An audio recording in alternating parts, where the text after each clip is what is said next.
Hey everybody, tonight we are going to be talking all about how to pitch yourself and get booked for free talks. And I am going to be sharing the exact way that you should be structuring that initial pitch email.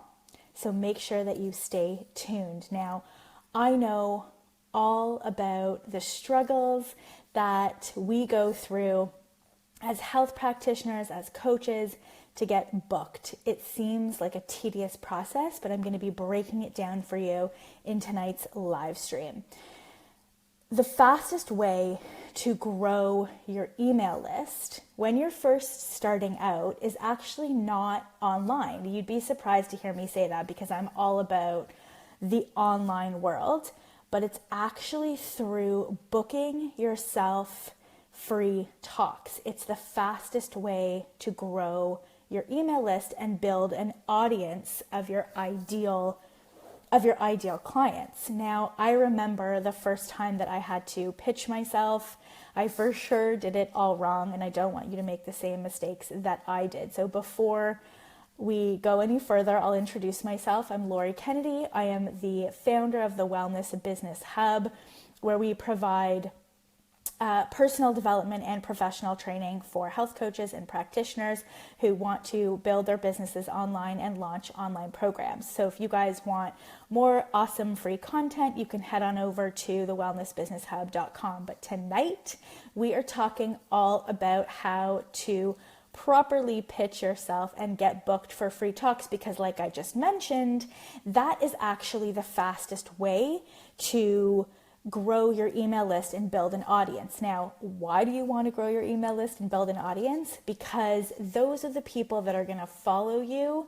Those are the people that are going to be ride or die with you. And those are the people that are going to invest in your services and programs when you actually start to sell them. Now, before you start to sell them, you need an audience. What happens is a lot of people spend time to create services, discovery calls, and service packages, or they spend a lot of time creating an online program, or they buy a done for you program and they go to launch it, and they spend all this time creating amazing content, and they go to launch it and they don't have an audience because they've been spending so much time creating all this content, and they go to launch it and it's crickets, and that's painful, and I don't want that for you.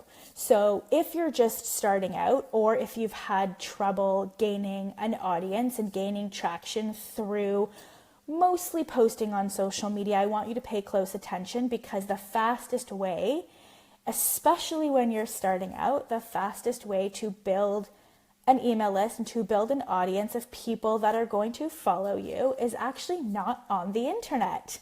It is through booking yourself free talks. And so that's what I'm going to break down for you tonight. The exact method for you to identify where to do your free talks, and then how to pitch them so you actually get a response and get booked, because a lot of the times you'll be pitching and you don't hear anything back and you don't get booked, and then you lose steam, and then you think, oh, this isn't working. And so you ditch that method and you start another method, and that doesn't really work. And so you just sort of jump from one thing to another. But I promise you that if you stick to this and you schedule out the strategies that I'm going to share with you tonight, you will get booked, you will do free talks, and you will be able to grow an email list and an audience of people who are local to you that will either do your in-person service packages or your online programs. And I'm not going to be talking about launching tonight. I'm going to be talking about how to pitch yourself and doing free talks, especially when you're starting. I would say the first year or two is really important as part of your marketing strategy. Prioritizing doing free talks should be on the top of your hit list, even before sometimes posting on social media. Now, I'm not necessarily talking about blogging and creating your email newsletter content, because that's super important, but I want you to really note the strategies that I'm going to be talking about tonight and make it a priority. Schedule in the different elements that I'm going to share with you into your calendar so that you don't forget about them and you're able to gain traction and pick up speed and actually get yourself booked with free talks. Now, the problem that I see is that most health coaches and most practitioners, fitness professionals, nutritionists, naturopathic doctors, massage therapists, whatever sort of professional title you have for yourself, is you pitch incorrectly. It's not because you don't pitch. It's because when you're pitching, you're making it all about yourself and what you want instead of being a go-giver and making it all about the audience. So let's dive in. The first thing that you're going to do is you're going to define your signature talk and the value to your audience. Now, when I first started back in 2007, which is crazy to me, but when I first started, I had no idea how to pitch properly, and so I would email people and ask them if they were interested in having me as a holistic nutritionist come in and give free talks. And then I would list like 5 different free talks that I could potentially offer them. And I, gave them a link to my website, and it was really all about me. It was all about how I wanted to come in and speak and how I had these free talks, and I didn't directly communicate the value of my one signature talk, and I didn't make sure that my one signature talk was a match to their audience. So the first thing that I want you to do is I want you to define your signature talk and the benefit that the audience will receive from that particular signature talk. The goal of doing these talks is to grow your email list. So you want to make sure that your signature talk directly links to the lead magnet, the free gift that you're going to be offering in that signature talk. Everything that you create should be wrapped around the transformation. It should be wrapped around the solution to the problem, the one problem that you're solving. So when you're creating your signature talk, think about the one problem that you're solving for that particular audience. So you don't want to just go in and do like a general health talk because frankly that's boring and there's not much value there because now it's so rampant and there's so much free information available on the internet that if you just go in and say, you know what, I want to talk about healthy eating or nutrition 101 without tying it back to the strategy or the value or the actual like steps or the solution that you're going to give to that audience so that they walk away with X. You want to make sure that your signature talk answers the problem or solves the problem that that audience has. Now, another mistake that I did, which I kind of alluded to, was that I created multiple talks on different areas of nutrition. It wasn't focused on my expertise, it wasn't focused on my niche, and it wasn't focused on solving a particular problem for that audience. So I don't remember what the talks were off the top of my head because it was almost 10 years ago. But let's just say that I would write the email and I would say, okay, the first talk I could do was on inflammation. The second talk I could do was on weight loss. The third talk I would do was on stress. The fourth talk I would do would be on exercise. I did a talk on like post-exercise nutrition. So it didn't really, these talk titles didn't really position me as an expert in a specific area. I should have only focused on doing weight loss talks because that was my area of expertise. Now, I learned later when I went to go sell my group weight loss program, exactly sort of where to focus, where my signature talk became the 5 secrets to fat loss. And I could transition, or position would be a better word.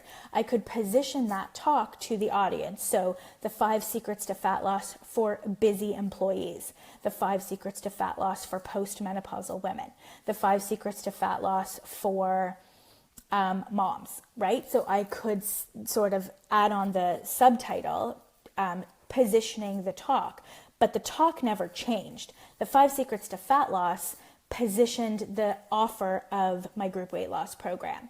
So before you even start pitching, I want you to think about the positioning of your signature talk, how that position is going to help you then transition into the offer that you're going to give much later, and how the position of the signature talk is going to lead into your lead magnet. They all have to be wrapped around each other. I hope that resonates with you versus having random talks, because creating these talks takes a lot of time and a lot of energy.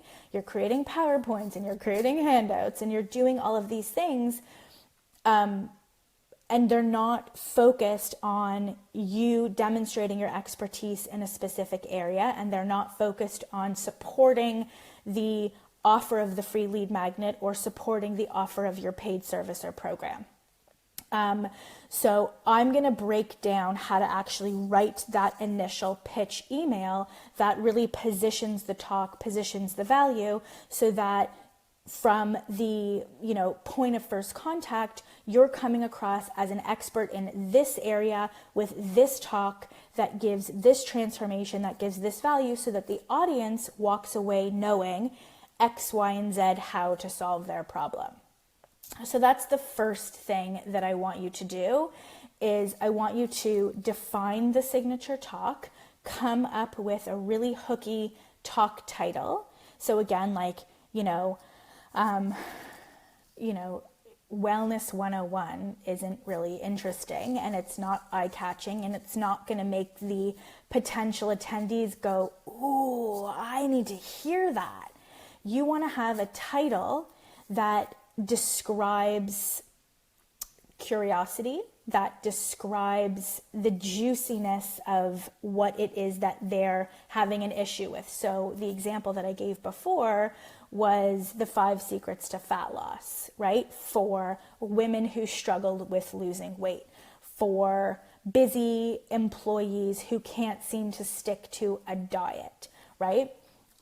It's easy with weight loss. And if you guys want to give me your ideas for your signature talk, I can help you come up with a hooky talk title. We can do that after. So if you're watching live, or even if you're watching on the replay, do me a favor, type into the comments what you would like your signature talk to be about, and we can brainstorm together some titles. Now, if you're watching on the replay, just put it into the comments and tag me, and I'll give you some feedback. But this is really important. Coming up with the hooky name for your signature talk is what's going to grab the HR person or the key decision makers attention, but it's also going to trigger the desire to show up for the audience, because they're like, oh my God, I gotta know the answer. I gotta know the secrets, right? Like they want to know what those secrets are. So if you're watching live and you have an idea for a signature talk, start typing it into the comments. I'll come back to it. And if you're watching on the replay, you can type it into the comments anyway and just tag me, Lori Kennedy, and I'll see it, and then I can give you some feedback. So that's the first thing that I want you to do. I want you to take time, because it does take time, to come up with your hooky signature talk name.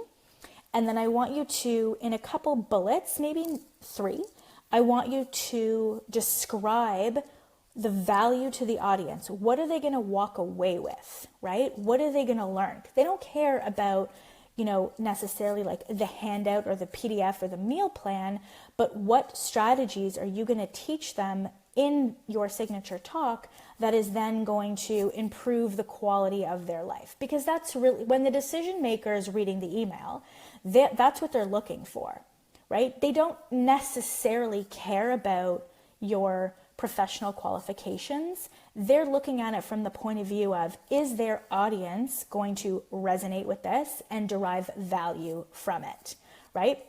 So it's really important to hit that off the bat, and you can do that with your signature talk name.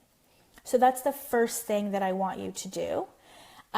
The next thing that I want you to do is I want you to identify the places that have your ideal clients. When you're first starting out, you feel the need to say yes to all of the opportunities that are being thrown at you. And I agree. I think that you should be doing talks whenever they're offered to you because you need the practice. I know I definitely needed the practice. And now as my brand and my company has grown, I get to do bigger talks, podcasts, things of that nature, where it stretches me because I have bigger audiences, and that means I need to be way more captivating and I get to practice. Practicing public speaking is the gift that keeps on giving, because just like I'm doing tonight in a Facebook Live, I have an outline, but I'm able to sort of riff off of the points. And so you want to get to a point where you feel super comfortable with the material that you're teaching. And you can do that by repeating the same signature talk over and over and over again. So step 2, I want you to identify the places that have your ideal clients. Because you don't want to waste your time pitching anyone and everyone. You really want to focus your efforts on those places, and I'll give you some ideas in a minute, those places that have your ideal clients. I also want you to think outside of the box. So some examples of places to pitch that would have your ideal clients are obviously businesses. Now, going into the smaller businesses like smaller accounting firms, smaller law firms, smaller dental offices that have, a dozen or so hygienists, clubs, right? Professional clubs, associations, nonprofits, programs that have your ideal clients. So if your ideal client is a mom, where do moms mostly hang out? At swim schools, at gymnastics, at dance, at hockey, at soccer, at skating, right? Hit up those places and gear the talk to the parents. This is where you sort of also have to think about it from the perspective of like the audience and what they're going to be expecting. So you might not want to, pitch a dance school with the 5 secrets of fat loss. You might want to pitch the dance school, something along the lines of like feeding their kids healthy stuff, but you can talk about weight loss. You can talk about being a busy mom. You can talk about, feeling guilty about snacks and, your own health. You can definitely tie it in. So you want to identify a list of places where you know your ideal clients hang out because you're building an audience, right? If you provide them value, they're going to follow you. Especially if you create the lead magnet that they're going to want, they're now going to get on their email list, and you can start educating them around the topics that you have particular expertise in, so that eventually, once you've done enough know, like, and trust in terms of sending consistent content, you can then invite them into either your service package, a discovery call, or your online program. When you've identified the list of places that your ideal clients hang out, I want you to make a spreadsheet. You can do it in Excel, you can do it in a Google Doc, but keeping a spreadsheet of the business name, the address, the phone number, and I want you to take time to find out who the decision maker is, who decides whether or not you get to come in and do a free talk. That might require you to call and ask, I'm interested in coming in and providing value for your audience. I am a health coach and I have some free talks that I think would be really valuable. Who can I direct the email to? Is there an email address that I can get? Call and find out, or email their customer service, or submit a contact form or something along those lines. Just like a really friendly, you don't need to have much strategy around that. The goal is to really find out who the particular decision maker is, their name, their phone number, their email, whatever you can get. And you're going to put all of that into a spreadsheet. So you're going to have a spreadsheet where across the top, You're going to have company name, type of business, decision maker, phone number, email, address, right? And initial pitch, date, first follow-up date, second follow-up date, third follow-up date, and so on and so forth. And then you can even have columns for like the response, right? And this way, as you build up your list of places that have your ideal client avatar that you want to pitch to, you're not having to hold it all in your brain. Like, what? Oh, did I, this was me. Like, I held it all in my brain and I was like, oh shit, I forgot to follow up with those people. It's been like 2 weeks, right? Life gets busy, you forget, you move on to other things, shiny object, all that stuff. So if you say to yourself, okay, I'm going to do this Mondays and Thursdays. I'm going to take an hour on Monday and I'm going to take an hour on Thursday, and I'm going to go through my list and I'm going to follow up with people. I'm going to pitch. I pitch on Mondays and I follow up on Thursdays. It's a really good schedule to get into. If you want to, you can do the same for podcasts, right? We have a list on a Google spreadsheet of all the different podcasts that I want to pitch myself to, the type of podcast, the link to the actual podcast, who the person's name is, and their email. So that when I'm pitching myself to podcasts, I can then go in and look at, okay, I pitched this person a week ago, I haven't heard back, let me follow up. And it's nice and it's neat and it's organized, and you're not having to hold it all in your brain, because that sucks, and I guarantee that you will forget to follow up. Plus, it doesn't feel so good to follow up. So this way, if it's on a schedule, it's just part of your marketing routine, like blogging and social media and sending out your email newsletter. And you have a list of things that you do weekly. And one of those is pitching, and one of those is following up, right? And it's in the spreadsheet. And I'll talk about this, how many times to follow up. But basically, until you get that hard no, like, stop effing emailing me, the answer is no, we don't want you. Until you get that, it's open-ended, right? No response is not a no. It's just no response. So this way you can schedule in all of your follow-up dates and you can track it. And also, this is going to give you a really good idea of how long it's going to take you, how many times you need to follow up until you actually get booked, right? So if you do this for, let's say, 3 months, and you see that it takes you 3 or 4 follow-up times with like maybe a week or 2 in between, you know that you have basically like a 3-month schedule of that it takes you, or a couple weeks or whatever, to get booked. So you can organize your schedule that way.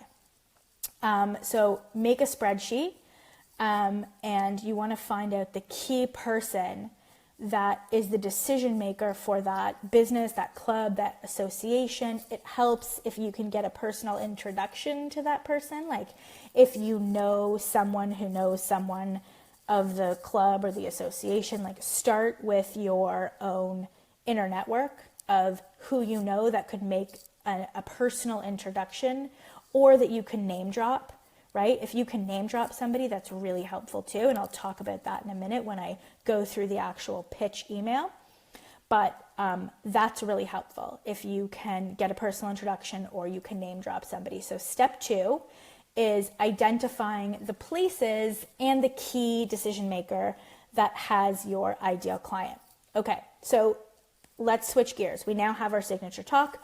We know the benefits of the signature talk. We know where we're pitching. We're all organized with our spreadsheet. I love spreadsheets. So we're all organized with our spreadsheet. And now it comes time to throw up in your mouth a little bit, because you have to actually write the email that you're going to use as your pitch email. And promoting yourself is not a super comfortable thing to do. It doesn't matter, what level of success you are in. Pitching yourself is never a comfortable thing to do because it's personal. You're saying, I have this value and I would like to present this value to your audience, and the person can come back and say, no, we don't want you. And that's never a good feeling. So if we flip the script a little bit and say, look, like, I'm just going to go at this and not take it personally and just use it almost like a game. Like, how many times do I have to follow up until I get booked? Like, if you use it like a game, it doesn't feel as vulnerable and as threatening to you. So we are going to talk about that initial pitch email, okay?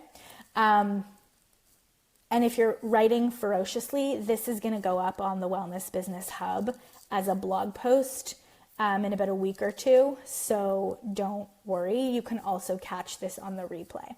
And if you have any questions, feel free to put them into the chat and I'll answer them. All right. Let's take a deep breath because you're about to pitch yourself. So email, okay? This is really important. This is their first impression of you. So you don't want to make it all about you. You don't also want to make it cold and impersonal. You want to make it conversational in nature. So the first thing we're going to talk about is the subject line. Okay. Now, I don't remember where I read this, but I read that when Barack Obama was testing subject lines for his campaign, they used a lot of email marketing for his campaign. They tested, I don't even know how many subject lines, and the subject line that won was hey, H-E-W. That's it, all lowercase, hey. I've used it. I've had people who are pitching me use it. It's a great subject line. You could even do like hey and then smiley face, but hey is a great subject line because it's personal. It's not something that like an HR person or like, you know, the president of a nonprofit or something is expecting to see in their inbox. So they're going to be intrigued by the subject line and open the email. The first thing that you need is to get the email opened. Then you need the person to read it and then you need them to respond, right? So we got to use a really catchy subject line in order for them to even open the email. So the subject line that I'm recommending is hey. Right? Another really good subject line, it could be, I just need do you have 4 minutes? Right? Do you have 4 minutes? ... Like something that evokes curiosity, right? So subject line. The next thing is you want to address the person by name. This is why you have to find out who the key decision maker is, because you don't want to just write hello, comma, because that feels yuck. And then they know it's like, you know, a BCC like bulk email. Don't do that, right? Don't like craft an email and then like BCC 10 HR people. Don't do like a form email. Like you need to make these emails personal. You can have a template and sort of plug in the personal stuff, which I'll tell you about, like, you know, hi, Jane, comma, right? And then the next thing that you want to do after you address them by name is you want to compliment them. You want to do some recon into the company's goals, their mission, their vision. If they've done any other sort of wellness stuff in the past, like you need to put some time and energy into this, and you need to compliment them on something about their business or even personal. If you know who the key decision maker is, Google their name, go on their Facebook profile. Like, don't be creepy about it, but just, you know, find out something that you can use to compliment them right off the bat. So an example would be, let's say you're pitching like a small accounting firm and the vision is something about like, you know, the vision or the mission is to, you know, be efficient and the culture is like friendly and loving and they care about their clients and all of these things. You can compliment them on that. And you can say, I really value that this is your mission. It speaks directly to what I'm trying to establish.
talk, but you can say this is my most popular talk, it's called, and then you want to put the hooky name of your talk, and then you can say, this is my talk and this is what it's called, and I really feel that it'll be of value to your audience because ...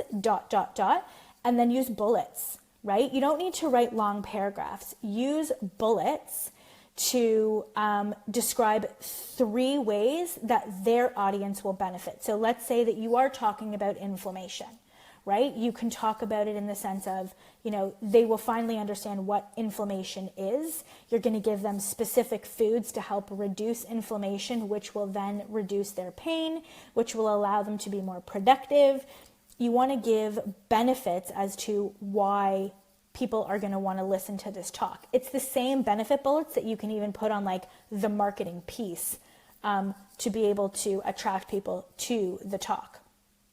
Then you want to name drop other places that you've done talks at or that you've collaborated with. This is where if you can name drop the person that knows the key decision maker, or if you have testimonials, if you've done other talks, you can say, I've done this talk at this business, and this is what they had to say about it. Add that into the email. It shows credibility and it shows that you've done this talk elsewhere. Now, if you're just starting, you can say, I've helped my clients. This is what one of my clients had to say. And you can if it's from your mom, who cares?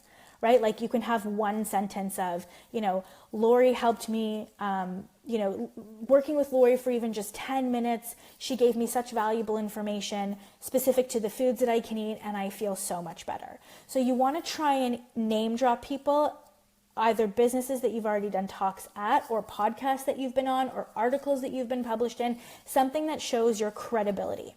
You want to add in that piece of credibility right into the email. It's short thus far. You've complimented them, you've introduced your talk, you've given them 3 benefit bullets. Now you're providing credibility in the form of a testimonial or a name drop.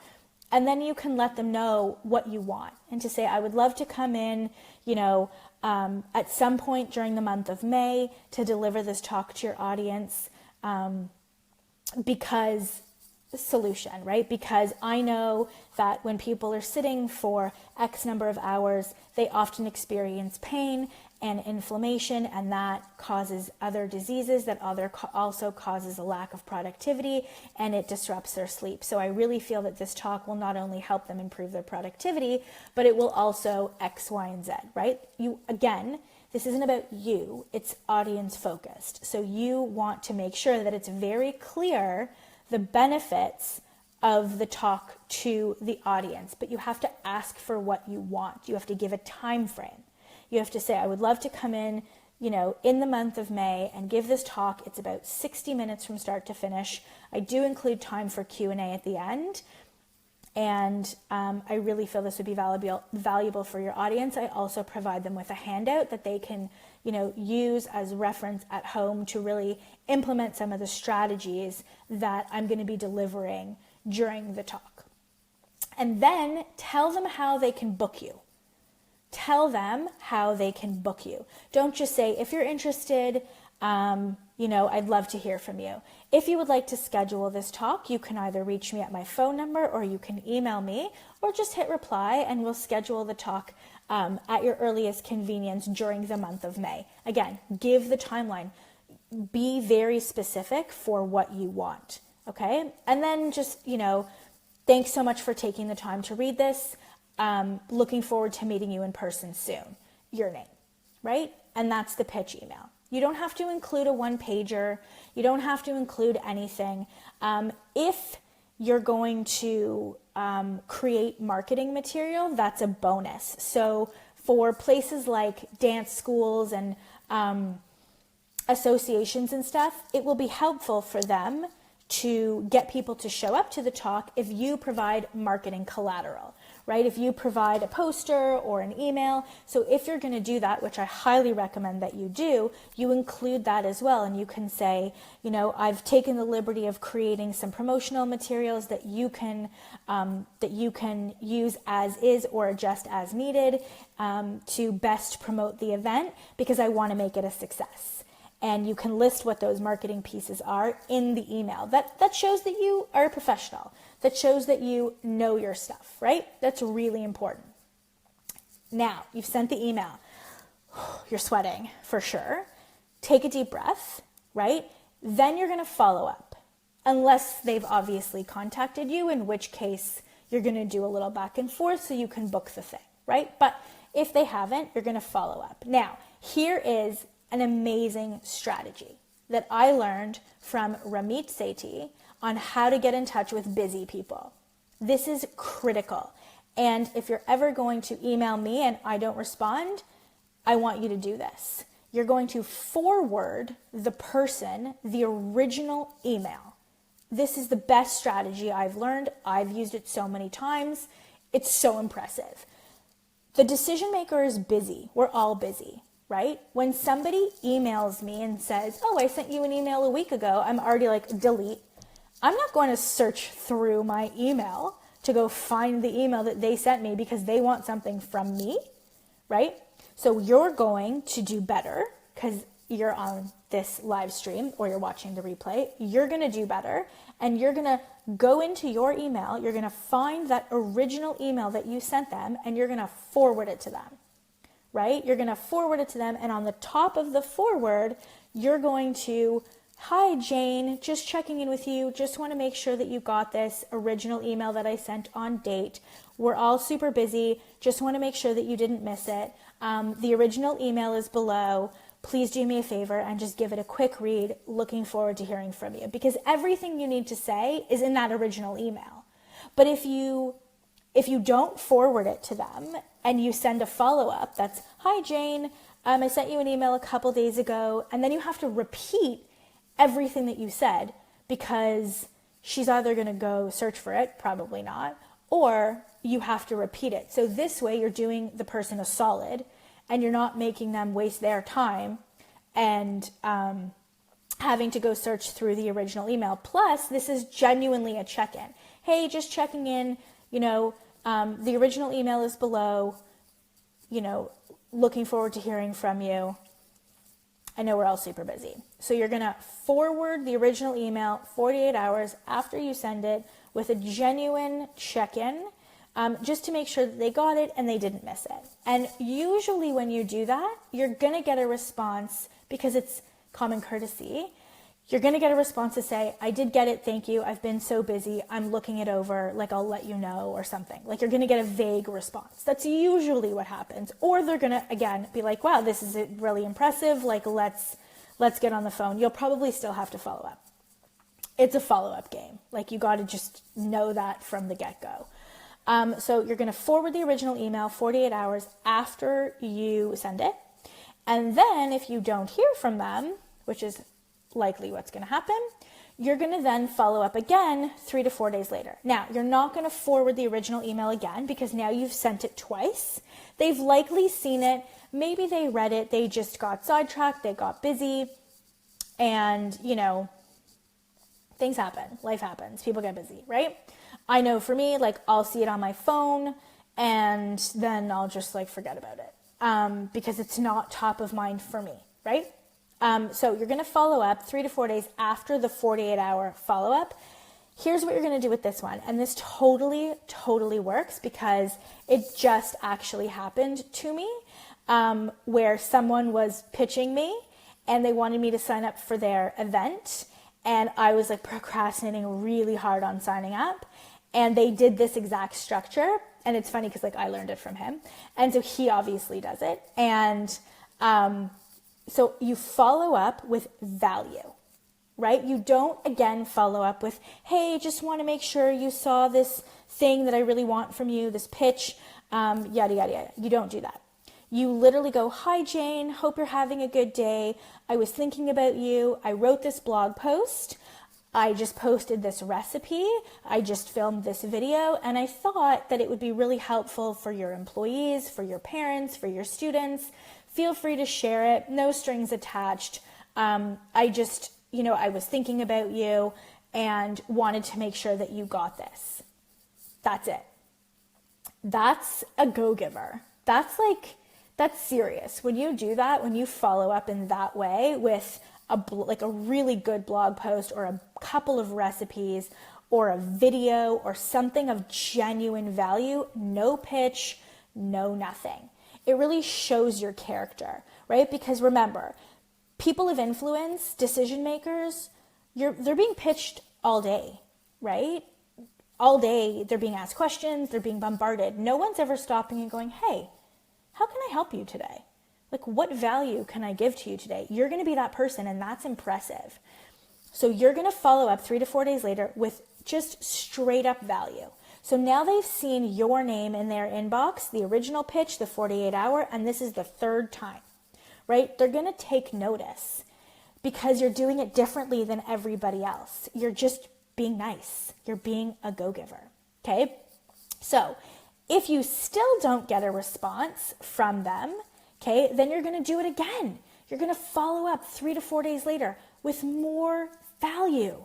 Don't pitch them. Don't be annoying. Don't be slimy. Don't come across, oh, I haven't heard back from you. Of course you haven't. They're busy, right? You're going to follow up again with more value. In this case, you can forward the original email and then on top and say, look, I know you're super busy. I just wanted to share, another recipe. My clients love this. I thought this would be super helpful for your audience.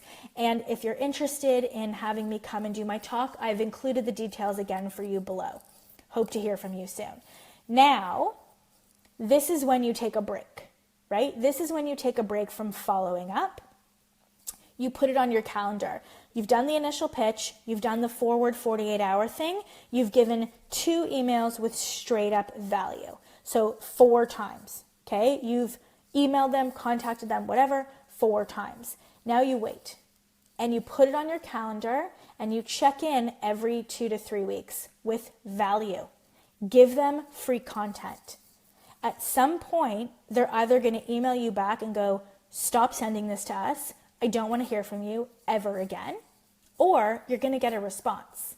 At some point, you will get a response, right? Because not everybody is available to respond in that time. Maybe they just had a wellness speaker come in. Maybe they're waiting till their next quarter to book their speakers. You don't know. But if you continue to follow up every 2 to 3 weeks, hi Jane, just checking in, winter's coming and I thought maybe your people would want some soup recipes, or here's a great video on how you can, stretch at your desk. It depends on your content, right? It depends on who you are and who you serve and the value that you can provide, but be unique in it, right? Be unique in it. It goes to show who you are. And if you continue to follow up every 2 to 3 weeks with value, you're either going to get booked or you're going to get basically told to F off. And until you get that hard no, it's not a no. It's just a not right now. So if your goal is to book, let's say 2 or 3 speaking gigs a month, this is the strategy that you need to employ. You need to have a spreadsheet. You need to be on your game about it. You need to be persistent and you need to provide value, right? And if you continue to check in every 2 to 3 weeks with value in that way, you will catch the person's attention eventually and you will get booked. So that is how to pitch yourself properly and get booked. I don't see any questions. So that's fine. I hope you guys were taking notes. Obviously you can watch this on the replay and go through it and pause it and do whatever you need to do. It will be up on the wellnessbusinesshub.com in a couple of weeks with more sort of details and some examples. So if you want to check back there, you totally can. Otherwise, I hope this was helpful for you. I always enjoy spending time with you. I hope you enjoy spending time with me. And we will talk again next Tuesday. Good night, everybody.